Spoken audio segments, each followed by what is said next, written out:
Salut YouTube, j'espère que ça va bien, que vous avez passé une bonne fin de semaine. Aujourd'hui, on se retrouve pour une histoire de disparition, pas vraiment disparition de meurtre. Est-ce que c'est un meurtre? C'est vraiment compliqué à expliquer.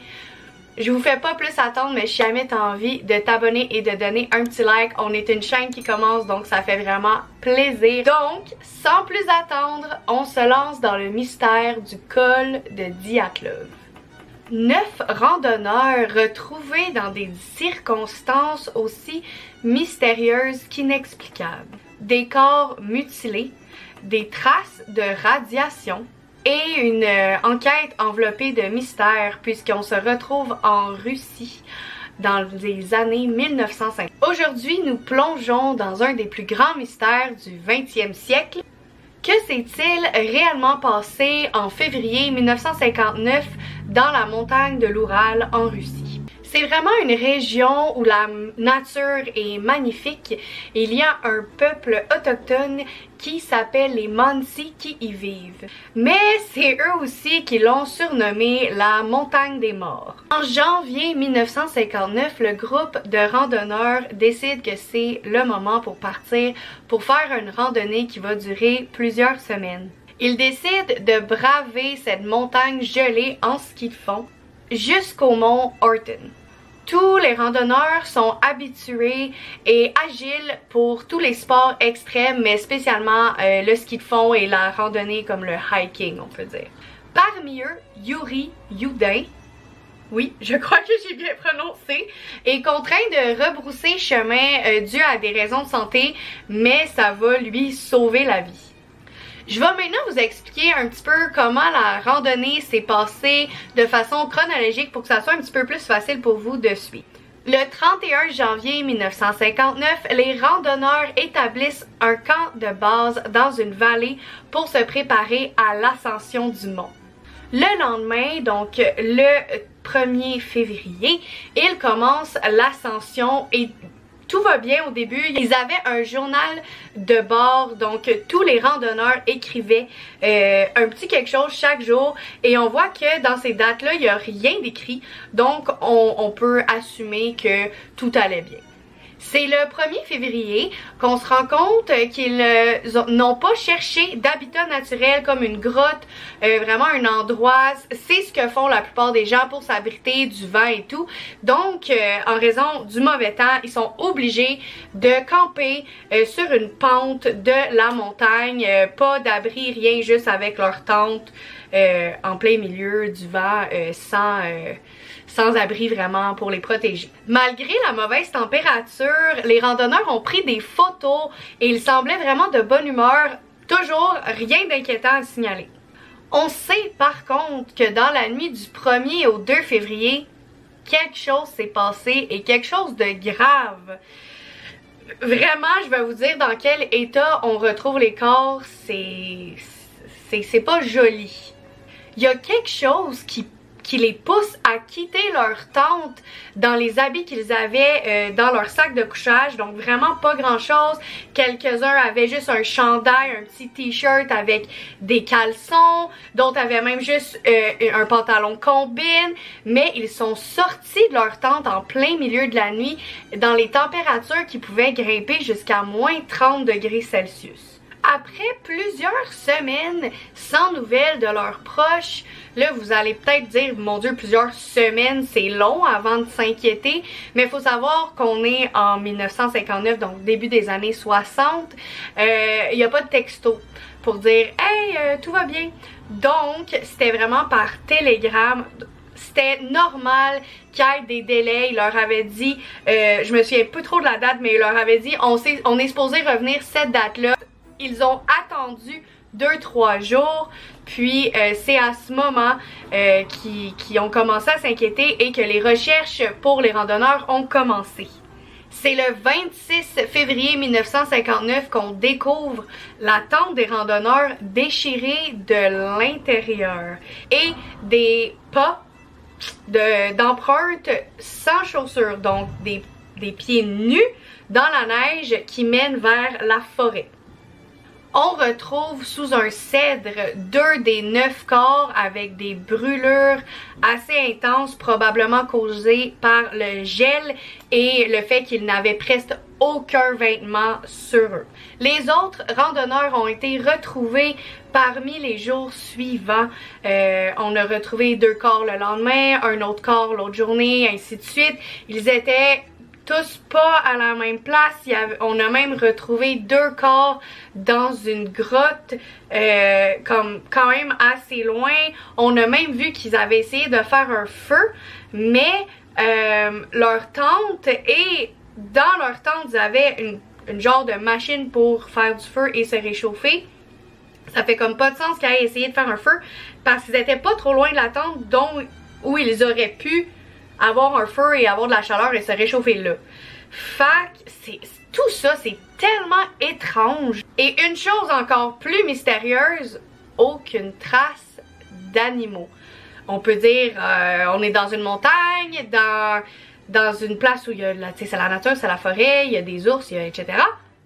Aucune trace d'animaux. Depuis plus de 6 décennies, on a essayé, tenté par tous les moyens, de savoir qu'est-ce qui s'est passé la nuit du 1er au 2 février. C'est maintenant qu'on va parler des théories. La première théorie, c'est la théorie de l'avalanche. C'est honnêtement une des premières choses à laquelle moi-même j'ai pensé. Et c'est vraiment drôle, si on peut dire ça. Moi, j'ai trouvé ça vraiment drôle. Mais c'est grâce au film La Reine des Neiges qui est sorti en 2021 que les scientifiques auraient comme fait un simulateur, si vous voulez, avec les animations du film Frozen qui ont été un peu capables de déterminer que oui, l'avalanche aurait pu avoir lieu de cette façon, comme dans le film Frozen. Vraiment weird. Cependant, certains experts disent que la pente dans laquelle les randonneurs campaient, ils ont mis leur tente, était pas assez à pic pour déclencher une telle avalanche qui ont fait les dommages qu'on a retrouvés sur la scène. Et c'est surtout les blessures retrouvées sur les corps ne matchent vraiment pas avec une avalanche. On va en parler un peu plus tard. Certaines personnes penseraient même que le groupe aurait été exposé à des tests d'armement soviétiques secrets, y compris des armes chimiques ou des technologies qui essaieraient de contrôler le climat.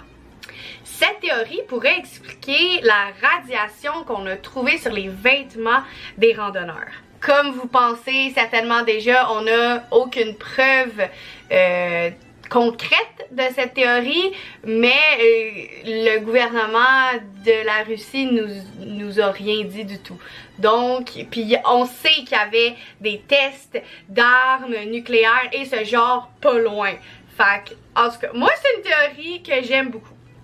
Bon, là, on va parler d'une théorie que j'ai pas pu écrire sans rire, mais il faut que je vous en parle parce que c'est une théorie assez parlée sur les internets et c'est la théorie du Yeti. Fascinante et souvent moquée, moi la première, mais je vais essayer de vous faire un petit rapport le plus neutre possible.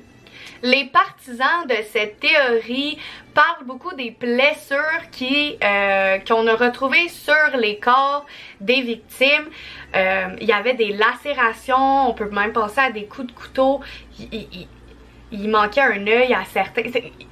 Je vais mettre des petites images et tout, mais c'était vraiment inexplicable.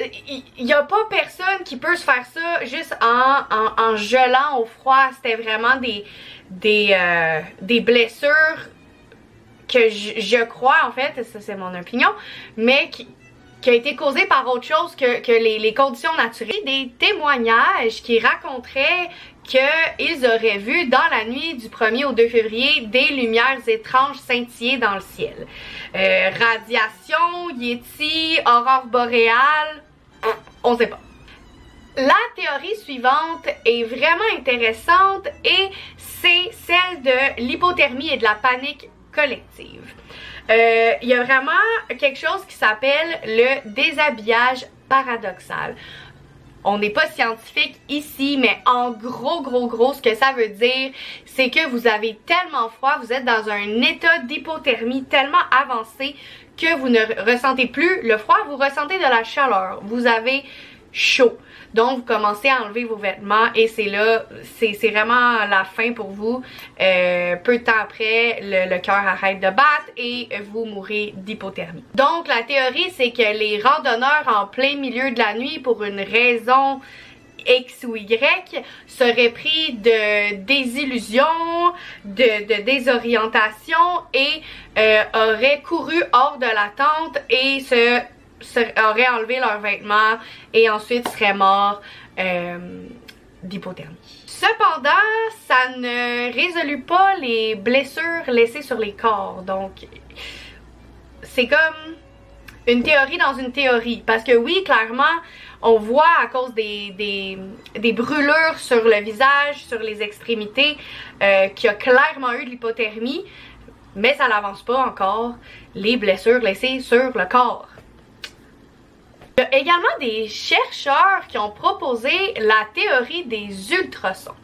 En fait, ils croient que selon comment les montagnes sont disposées, il y aurait comme un son généré par le vent qui pourrait causer à l'oreille interne des orientations et créer la panique, même des hallucinations.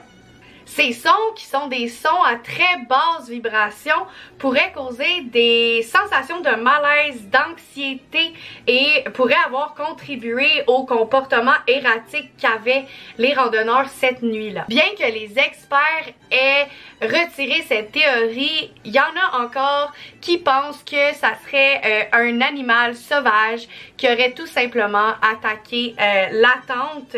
Mais toutefois, encore, cette théorie est largement critiquée car aucune preuve de lutte ou de blessure typique d'un animal a été retrouvée. Pour ce qui est de ma théorie personnelle, j'ai envie de dire que c'est peut-être un peu de tout. J'ai la complotiste en moi a envie de croire que c'était ils sont arrivés sur de l'armée de l'URSS qui faisait des choses nucléaires, puis là en tout cas ils ont essayé de camoufler ça, mais dans le vrai des vrais je sais pas, je pense qu'ils ont peut-être mangé quelque chose, il y a quelque chose qui s'est passé dans la tente pour qui soit assez désorienté pour couper la tente de l'intérieur et de sortir sans vêtements, sans prendre rien. Peut-être qu'il y a un feu qui s'est déclenché. Je sais vraiment pas, mais je veux absolument entendre vos théories dans les commentaires. L'affaire du col de Dyatlov, c'est une affaire qui soulève vraiment plus de questions qu'elle n'en répond. Elle m'a vraiment fascinée. Je vous remercie énormément de m'avoir écouté durant cette vidéo. N'oubliez pas de liker, partager, vous abonner. Et aussi, si vous voulez que je couvre n'importe quel cas, laissez-moi ça encore dans les commentaires. Et on se revoit la semaine prochaine pour une autre vidéo. Bye!